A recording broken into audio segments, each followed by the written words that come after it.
gmail.com is how you want to contact us. Listen to us right here exclusively on YouTube, StreetSmark Audio, or fuck with us, Official.StreetSmarks on IG and SoundCloud. StreetSmark fan page on Facebook, Street_Smarks on Twitter.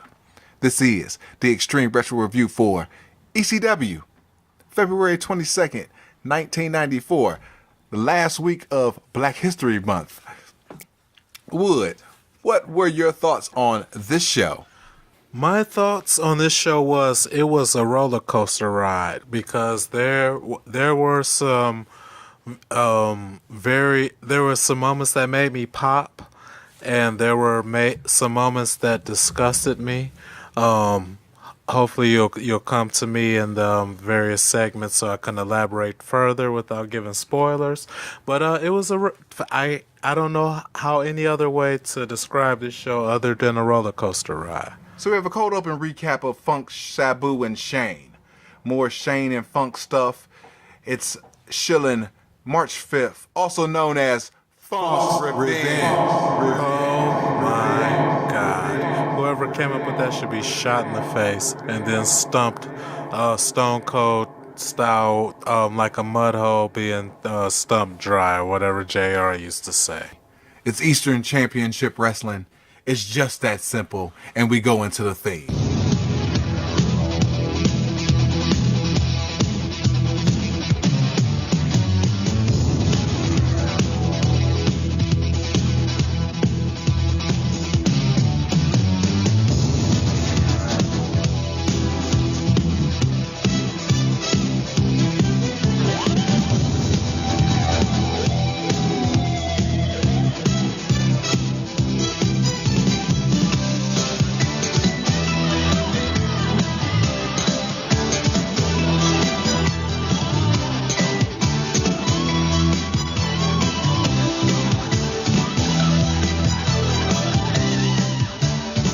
So we got Joey in the Eagle's Nest.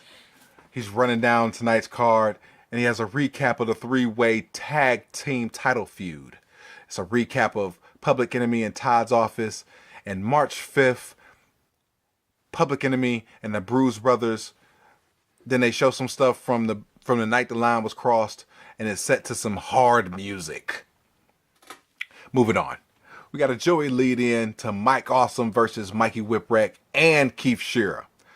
Whipwreck's hair is completely awful. They jump him. It's a sloppy squash. There's a big splash for the finish. Dud. Powerbomb on one guy to the other guy. Mike Awesome bumper. On March 5th, it's Mike Awesome versus Sabu for the TV title. Funk and Shane, they have tape fists. Hawk and Hughes, Public Enemy versus the Bruise Brothers, and the winner gets a tag shot later in the night. So we go back to Joey and Johnny Hotbody. He's going to provide commentary for the next match with Tony the Hitman Stetson. Oh, wow. Hotbody's on some big spiel talking about how he took Stetson's girlfriend when they were 13. He said, the Poony Poon was so young.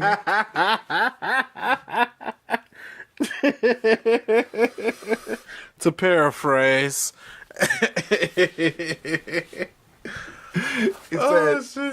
said the Poony Poon was so something, so I had to go to the network.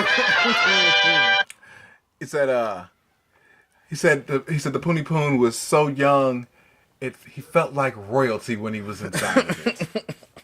And then before that, Hotbody said Stetson is the man who knows wrestling from A to B.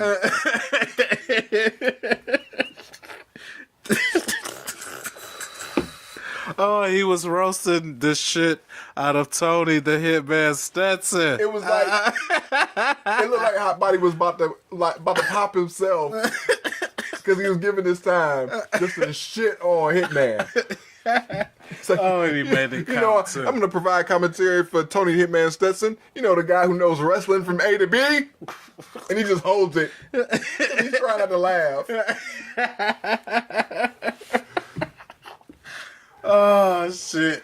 So we got Tony Hitman Stetson versus Donnie Allen. Stetson has the do-rag. He has a sequin vest like Dr. Dre from the World Class Wrecking Crew days. Shiny to the mother. And a singlet. I'm going to start calling him the fashion plate of ECW. What was that all about?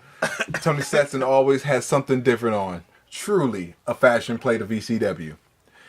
Devious is getting his ass kicked over in a bomber's jacket. Your mom got you off the clearance rack at Burlington Coat Factory.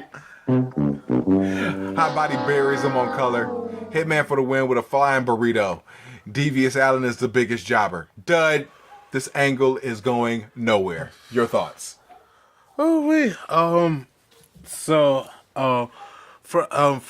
just to go flashback to the Mike Awesome and handicap match. Mike Awesome almost broke Mikey Whipwreck's neck on a belly-to-back suplex and shit. Because that motherfucker landed straight on his neck and shit. Yeah, shit was scary looking.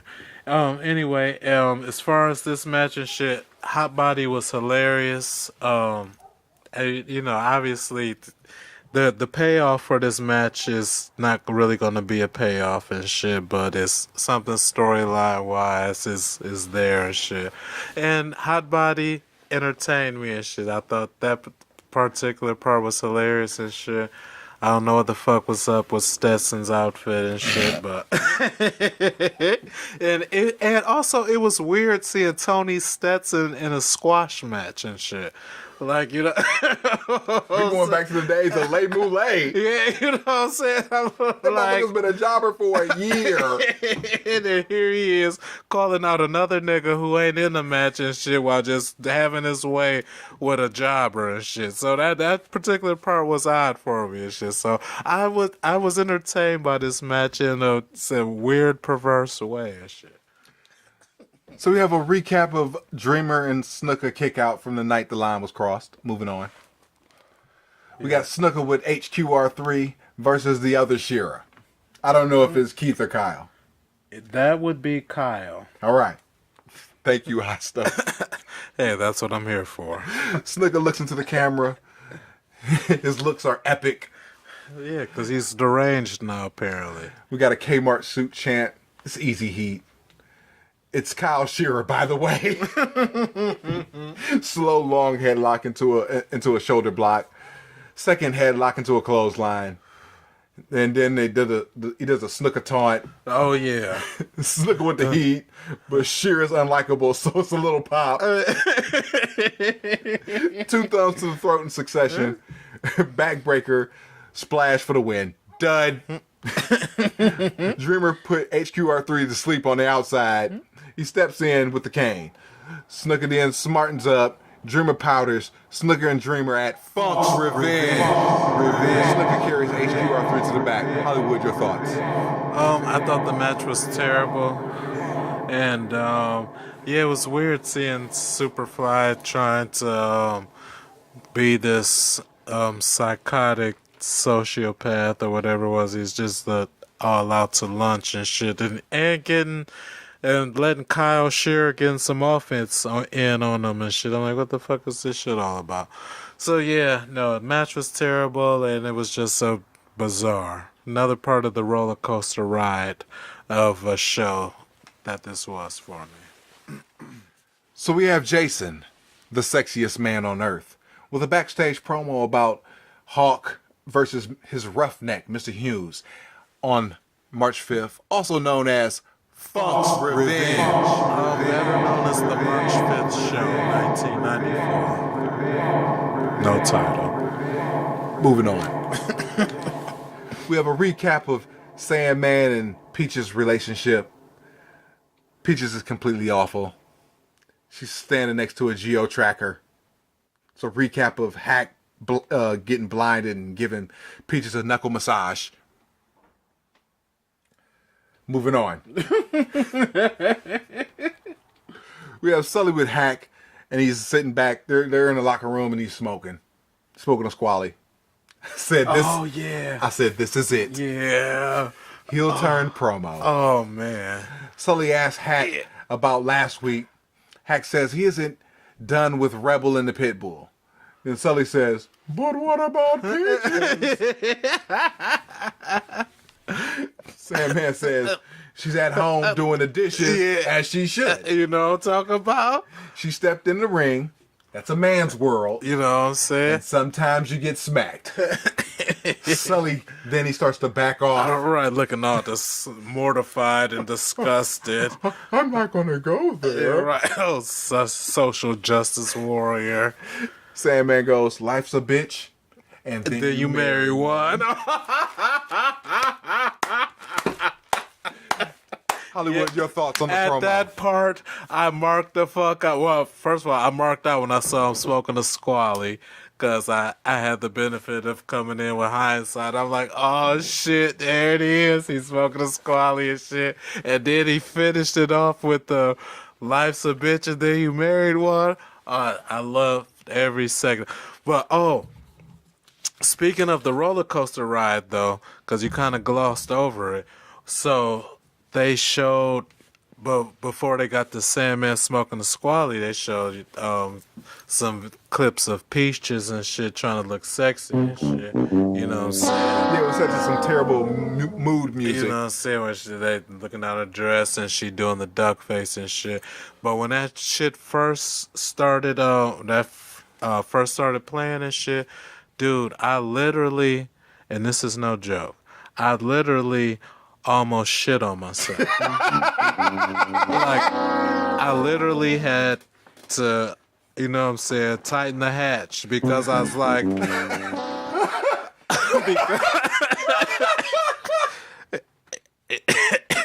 know what I'm saying, I this just between me and you and shit, and the 69. The You know what I'm saying? Because I was so horrified, because like she, especially now, all right, now just full credit in this quote. When she smiled and shit towards the end and shit, she didn't look as much as like a man and shit. But when it first came on and shit, and I knew it was Peaches and shit, like, dude, I almost lost control of. And you know what I'm saying? So yeah, that was horrifying. But thankfully, it was made up. I could see why Sandman would be sick of this shit. You know what I'm saying? It's like, fuck it. That was probably the perfect opportunity. He probably knocked her out on purpose. And I don't condone violence against women and shit. However, Peaches looking like a man. So, in this particular case, let me say a lighter.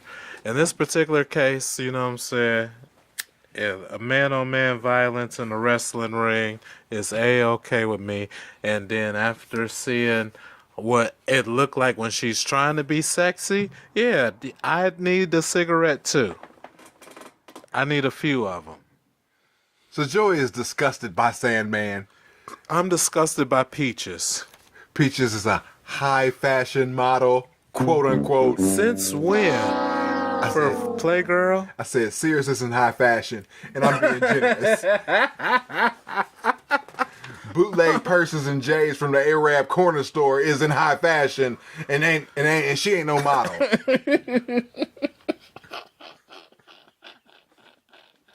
Moving on.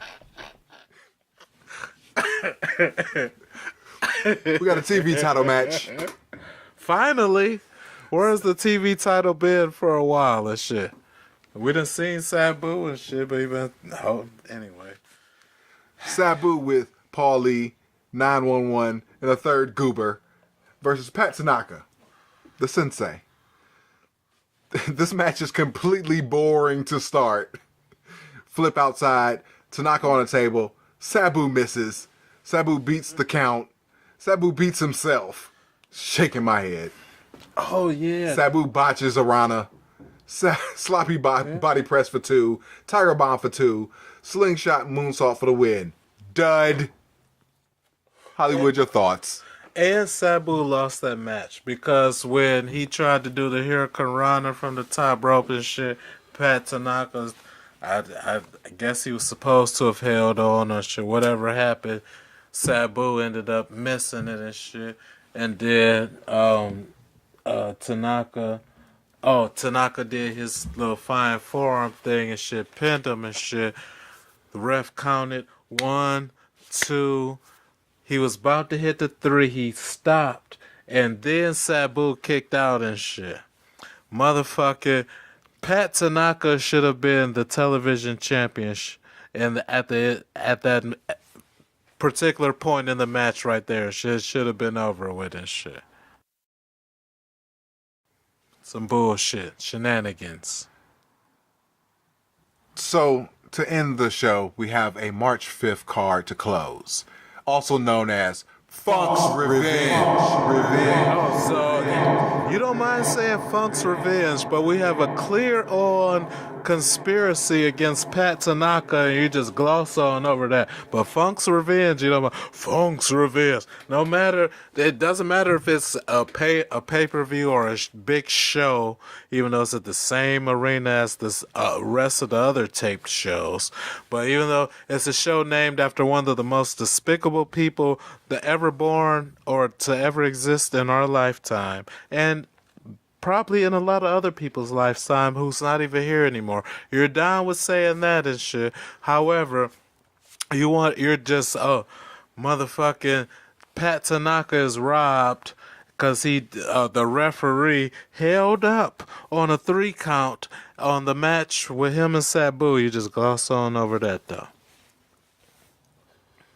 Is there a bias that I detect here, Fuge? Mr. Quote Unquote Trivia Champion, supposedly, allegedly. Overall, I said Look at him, terrible folks. main event. You see that? You see how he just dances around the hard-hitting topics when the rubber meets the road. I asked him point blank. And you saw what happened? It's like in the old Superman TV show when the criminals would shoot their bullets at Superman and shit, and the bullets would bounce off his chest, and then they would run out of bullets, and then they would throw their gun at him. Like, you watch the bullets bounce off of him, but you know what? Fuck it. You got one last shot, I'm gonna throw my gun at him. No matter that your speed of throwing the gun is a fraction of what a bullet is. No matter that. No matter the fact that you just watch 5-6 bullets bounce off this man's chest. And this is what Fuge does. You know what I'm saying? Because he's sitting next to greatness. He's sitting next to the pay-per-view predictions champion, Quintuple P, the Puni Pum Pulverizer, and the paragon of professionalism. The one who puts the great in great one, you know what I'm talking about. And so when I bring the hard-hitting questions, he dances around them like, who is Tanya Harding in the Winter Olympics, you know what I'm talking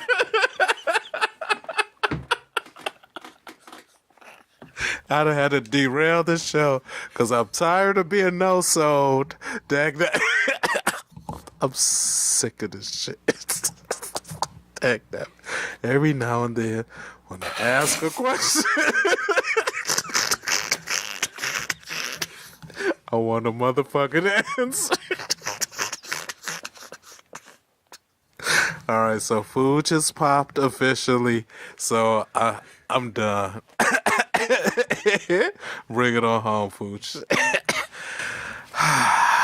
It was worth it. Overall, the main Yeah. the main event was terrible. The matches were terrible, but the hack heel turn was good. Yeah. Thumbs in the middle. Yeah. And we continue on the trail of suck next week. Oh, it's definitely downhill. March 1st. We out. Peace. Peace.